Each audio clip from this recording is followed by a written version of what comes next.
Hello student, today we will understand money creation and credit creation. One of the primary function of commercial banks is to create credit out of the deposit of public. जो भी public की deposit होती है उनसे commercial bank क्या करता है, credit create करता है. It is therefore these bank are known as manufacturer of money. इनको क्या बोला जाता है, manufacturer बोला जाता है money का. आपको पता है मनी सप्लाई कौन कौन करते हैं, हमने बताया था. एक तो गवर्नमेंट होती है. गवर्नमेंट क्या करती है, 1 रुपए का नोट और जितने भी कॉइन्स होते हैं वो जो भी हमारा फाइनेंस मिनिस्टर होता है उसके अंडर इशू किए जाते हैं. आरबीआई जो होती है, जितनी भी पेपर करेंसी होती है वो आरबीआई के द्वारा इशू की जाती है. और जो कमर्शियल बैंक होते हैं वो क्रेडिट क्रिएशन करते हैं. तो आज हम क्रेडिट क्रिएशन को ही समझेंगे कि क्रेडिट क्रिएशन क्या होता है. हमने कहा मनी क्रिएशन और credit creation refers to the power of commercial bank. क्या होती है, ये कमर्शियल बैंक की पावर होती है टू एक्सपेंड सेकेंडरी डिपॉजिट. क्या करते हैं ये, सेकेंडरी डिपॉजिट को एक्सपेंड करते हैं. Either through the process of making loan, क्या तो क्या करते हैं, लोन दे देते हैं, या फिर सिक्योरिटीज में इन्वेस्टमेंट करके क्या करते हैं, जो इनकी सेकेंडरी डिपॉजिट होती है उसको एक्सपेंड करते हैं.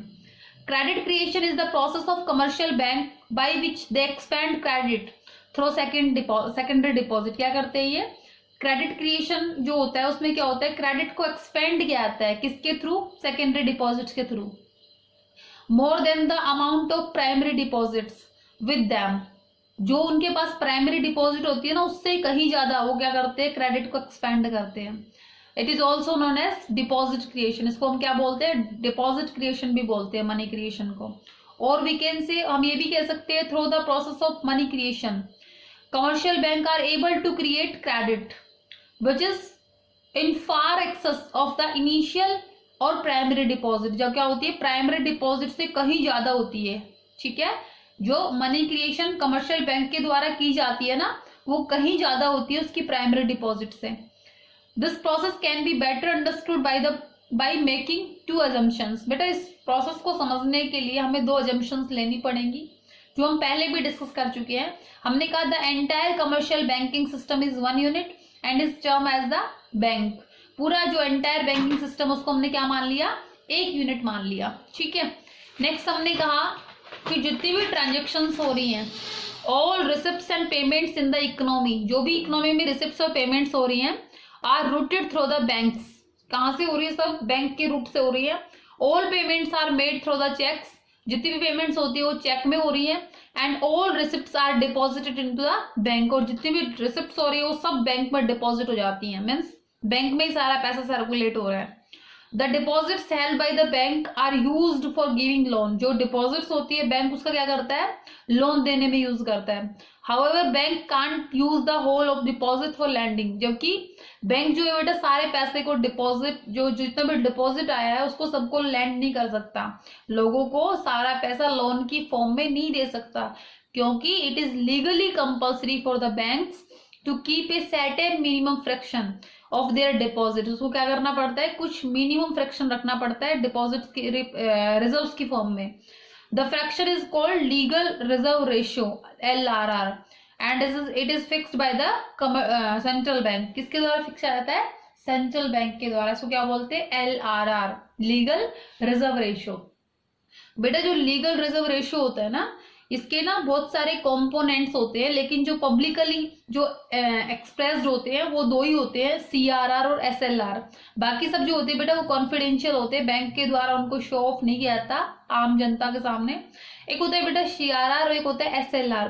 CRR होता है बेटा कैश रिजर्व रेशियो, और जो SLR होता है ना वो होता है सिक्योरिटी लिक्विडिटी रेशियो. ठीक है, कैश रिजर्व रेशियो में क्या होता है बेटा, जो भी कमर्शियल बैंक के पास डिपॉजिट आता है उसका कुछ परसेंट क्या करना पड़ता है, उनको कमर्शियल बैंक को आरबीआई के पास रखना पड़ता है. जो कमर्शियल बैंकों का पैसा जो रिजर्व की फॉर्म में आरबीआई के पास रखा है वो उसको क्या बोलते हैं, CRR. ठीक है, और जो उनके डिपॉजिट का कुछ पैसा कमर्शियल बैंकों के पास खुद के पास रखा होता है, जो कि सिक्योरिटी है, मतलब लीगल है, वैधानिक है, उसको रखना पड़ेगा, वो क्या होता है, SLR होता है. ये वाला पैसा कहाँ पे होता है, आरबीआई के पास. कमर्शियल बैंकों का डिपॉजिट जो होता है उसका कुछ रिजर्व जो है वो आरबीआई के पास होता है कमर्शियल बैंकों के नाम से, और कुछ पैसा कमर्शियल बैंकों के पास खुद के पास होता है. बेटा जो CRR होता है वो कैश की फॉर्म में होता है, जबकि SLR जो होता है ना वो गोल्ड की फॉर्म में भी हो सकता है, कैश की फॉर्म में भी हो सकता है, और अनअनकम्बर्ड सिक्योरिटीज होती हैं। ये अनअनकम्बर्ड सिक्योरिटीज का मतलब होता है बेटा वो वाली सिक्योरिटी जिनके ऊपर किसी प्रकार की कोई भी लाइबिलिटी नहीं है। मतलब जब पर्टिकुलर कोई भी इंडिविजुअल है, इंस्टीट्यूट है, जब बैंक को लोन टाइमली पे नहीं कर पाएंगे तो बैंक उनको इजीली सेल करके पैसा अपना वसूल कर सकता है। वो वाली सिक्योरिटीज को क्या बोलते हैं? अनअनकम्बर्ड सिक्योरिटीज। ठीक है, जिनके ऊपर किसी भी प्रकार की अदर लाइबिलिटी नहीं होती। ठीक है, तो सीआरआर जो होता है वो कमर्शियल बैंक जो है आरबीआई के पास रखते हैं, और जो एसएलआर होता है वो अपने पास रखते हैं। और कुछ जो होते हैं एलआरआर जो होता है ना, ये सीआरआर और एसएलआर का टोटल नहीं होता। इन दोनों को अगर ऐड करेंगे तो हमारे पास एलएलआर नहीं आएगा। क्यों नहीं आएगा? क्योंकि कुछ चीजें कमर्शियल बैंकों के द्वारा कॉन्फिडेंशियल रखी जाती हैं। तो हम ये नहीं कह सकते कि CRR plus SLR is equal to LRR, कुछ और भी होता है। ठीक है, तो हमने क्या कहा, एलआरआर के बहुत सारे कंपोनेंट होते हैं, लेकिन पब्लिकली जो होते हैं दो ही कंपोनेंट होते हैं, cash reserve ratio and statutory liquidity ratio. Okay, next है बेटा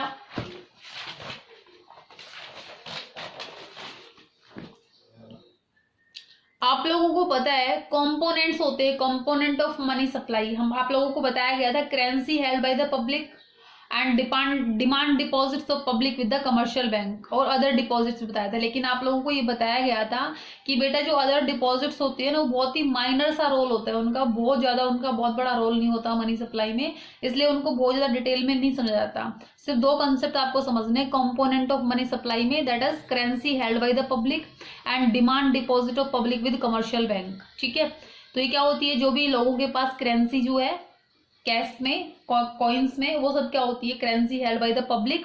और जो लोगों का पैसा कमर्शियल बैंकों के पास डिपॉजिट है, किस फॉर्म में? डिमांड डिपॉजिट की फॉर्म में। जो चेकेबल डिपॉजिट्स होते हैं ना, जिनको आप जब चाहे विड्रॉ कर सकते हो, उनको क्या बोलते हैं? डिमांड डिपॉजिट बोलते हैं। तो ये वाला पैसा जो कमर्शियल बैंकों के पास होता है। तो कंपोनेंट ऑफ मनी सप्लाई के टू पार्ट्स होते हैं। ठीक है, अब हम क्रेडिट क्रिएशन को समझेंगे। हमने कहा let's suppose this is a girl. ठीक है, एक लड़की है, इसने क्या किया, इसके पास एक्सेस पैसे हैं। ठीक है, इसके पास 1000 रुपीज है। तो इसके पास क्या था, वो currency held by the public था। अब उसने क्या किया बेटा, इस पैसे को बैंक में डिपॉजिट कर दिया। तो क्या हो गया, देखो अब इससे मनी सप्लाई नहीं घटेगी। क्या हो गया, currency held by the public जो था वो क्या हो गया, जीरो हो गया। और वो किस में आ गया, demand deposit of public with the commercial bank आ गया। तो मनी सप्लाई तो 1000 ही रही, लेकिन क्या हो गया, उसकी जो शेप थी वो चेंज हो गई। वो किस में कन्वर्ट हो गई, लिक्विड मनी में नहीं होगी, वो किस में हो गई, एक तरीके से लिक्विड मनी तो रहेगी, लेकिन किस में हो गई, डिमांड डिपॉजिट की फॉर्म में हो गई। ओके, अब देखो ये पर्सन है, मान लो ए। ठीक है, इसके पास कितने थे, 1000 रुपीज थे। इसने क्या किया, सेविंग जो थी वो डिपॉजिट कर दी कमर्शियल बैंकों के पास। अब क्या होता है, अभी आपको बताया था कि क्या होता है, एलआरआर जो होता है, legal reserve ratio, commercial bank क्या रखेंगे, वो अपने पास रखेंगे। आफ्टर दैट जो पैसा बचेगा उसको लैंड कर देंगे।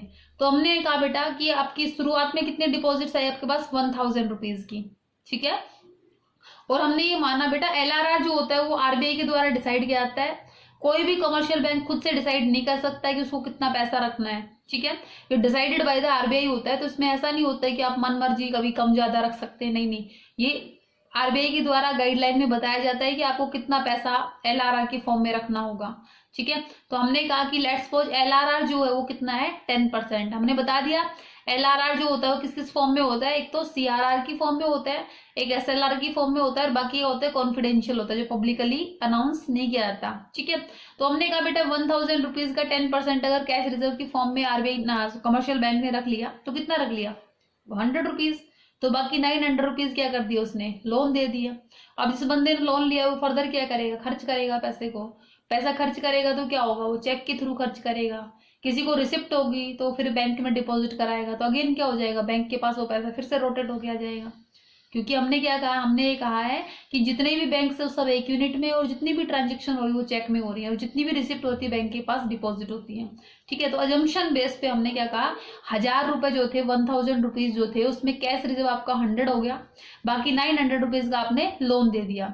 अगेन वो बैंक के पास आ गया, फिर उसका 10% आपने रखा 90, फिर 810 का लोन दे दिया, फिर वो 810 वापस फिर आ गए, फिर उसका 10% रखा, फिर लोन दे दिया, फिर उसका 10%, फिर उसका 10%। इस तरीके से बेटा क्या रहेगा, ये सिस्टम कंटिन्यू चलता रहेगा, कंटिन्यू चलता रहेगा। ठीक है, तो ये कैसे डिसाइड होगा कि वो कितना मनी क्रिएट कर सकते हैं? तो बेटा मनी क्रिएट करने का जो है, मनी क्रिएशन का फॉर्मूला होता है total money creation is equal to initially deposit divide multiply by 1/LRR। ठीक है, तो हमने क्या कहा, हमारा जो इनिशियल डिपॉजिट है वो कितना है, 1000 रुपीज है। तो हम क्या कहेंगे, हमने ये कहा 1000 रुपीज इंटू 1/LRR कितना है, 10% है। तो परसेंटेज को हटाएंगे तो ऊपर कितना आ जाएगा, 100 आ जाएगा। तो ये कितना हो गया, 10,000। मतलब जो 1000 रुपीज है उससे बैंक कितनी मनी क्रिएट कर सकता है, 10,000 रुपीज तक मनी क्रिएट कर सकता है। ठीक है, तो क्या हो गया, 10,000 रुपीज तक की क्या हो जाएंगी, डिपॉजिट्स हो जाएंगी, किसकी, कमर्शियल बैंक की। लेकिन प्राइमरी डिपॉजिट क्या रहेगी, 1000, बाकी सारी क्या रहेंगी, सेकेंडरी डिपॉजिट्स रहेंगी। तो कितनी होगी उसकी डिपॉजिट्स, 10,000। इसमें से क्या करेगा, 10% रिजर्व रखेगा। इसका मतलब कैश रिजर्व कितना हो जाएगा, 1000। और उसमें से 10,000 में से 1000 रुपीज कैश रिजर्व हो गया, तो 9,000 क्या कर सकता है, वो लोन दे सकता है। ठीक है बेटा, तो इस चीज को बहुत अच्छे तरीके से समझना है। सिर्फ ये चीज ध्यान में रखनी है कि बैंक ने एजम्पशन मानी है कि जो भी पैसा जो है वो सारा चेक्स के थ्रू जा रहा है पेमेंट की फॉर्म में, और जो भी डिपॉजिट्स है वो सारी बैंक में वापस आ जाती है। ठीक है, और जो रिसिप्ट्स है वो सारी बैंक में डिपॉजिट हो जाती है। और हमने ये कहा कि जो भी बैंक्स है, जितने भी बैंक्स है वो सब 1 यूनिट में है। ठीक है, अब हमने ये कहा बेटा, अब सोच के देखो, अब हमने ये कहा लेट्स सपोज LRR अगर 20% होता, 20% अगर होता तो क्या होता, 1/20% करते तो क्या आ जाता, 5। तो ये कितना करता, 5,000 रुपीज क्या कर पाते हम, मनी क्रिएट कर पाते। मतलब 1000 रुपीज से 5,000 रुपीज तक मनी क्रिएट कर पाते। लेकिन अगर LRR 10% है तो कितना कर पाए, 10,000 रुपीज कर पाए। इसका मतलब क्या हुआ, LRR जितना ज्यादा रहेगा मनी क्रिएट उतनी कम होगी, और LRR जितना कम रहेगा मनी क्रिएशन उतना ही ज्यादा रहेगा। और we can say higher the value of LRR, जितनी वैल्यू हायर रहेगी LRR की, lower is the value of money creation. क्या रहेगा, मनी क्रिएशन की वैल्यू कम रहेगी। ठीक है, मनी मल्टीप्लायर की वैल्यू क्या रहेगी, कम रहेगी। And less money is created by the banking system. और क्या होगा, बैंकिंग सिस्टम के द्वारा मनी क्रिएट कम की जाएगी। ओके, अब देखो आपने कहा, एक तो आपने कहा मनी क्रिएशन कैसे निकालेंगे, कैसे निकालेंगे, आपने क्या कहा, इनिशियली डिपॉजिट इंटू 1/LRR। और मनी मल्टीप्लायर कैसे निकालेंगे, मनी मल्टीप्लायर कैसे निकालेंगे, 1/LRR। तो कितना हो गया, ये अभी 1/10% था, तो ये कितना हो गया, 10 टाइम्स हो गया। तो मनी मल्टीप्लायर कितना हो गया, 10 टाइम्स हो गया। और मनी क्रिएशन कैसे निकालेंगे, इनिशियल डिपॉजिट इंटू 1/LRR। ठीक है, तो हमने क्या कहा, जितना LRR ज्यादा रहेगा उतना कमर्शियल बैंक मनी क्रिएशन कम कर पाएगा, और जितना LRR कम रहेगा उतना मनी क्रिएशन ज्यादा होगा। ओके, नेक्स्ट है बेटा, money creation bye commercial bank rises the national income. जितना मनी क्रिएशन ज्यादा होगा ना, उतनी नेशनल इनकम क्या होगी, राइज होगी, बढ़ेगी। कमर्शियल बैंक क्या करेंगे, लैंड करेंगे किनको, इन्वेस्टर्स को। तो अगर इन्वेस्टर्स को लैंड करेंगे तो क्या होगा, rise in investment in the economy. तो क्या होगा, इकोनॉमी में जो इन्वेस्टमेंट है वो बढ़ेगा। तो इन्वेस्टमेंट अगर बढ़ेगा तो क्या होगा, leads to rise in national income. तो इससे क्या होगा, नेशनल इनकम क्या होगी, बढ़ेगी थ्रू द मल्टीप्लायर इफेक्ट। क्योंकि क्या है, मल्टीप्लायर इफेक्ट है ना। क्योंकि आपने क्या कहा, LRR से ही तो डिसाइड होता है कि कितना मनी मल्टीप्लायर होगी, कितनी मनी जो है कितनी गुना ज्यादा हो जाएगी। ठीक है, ये था क्रेडिट क्रिएशन। ओके, तो I hope it is very clear to you. ठीक है, मैं आपको इन सब के अच्छे से नोट्स सेंड कर देती हूँ। ठीक है, आप उसको प्रिपेयर कीजिए नोट्स को।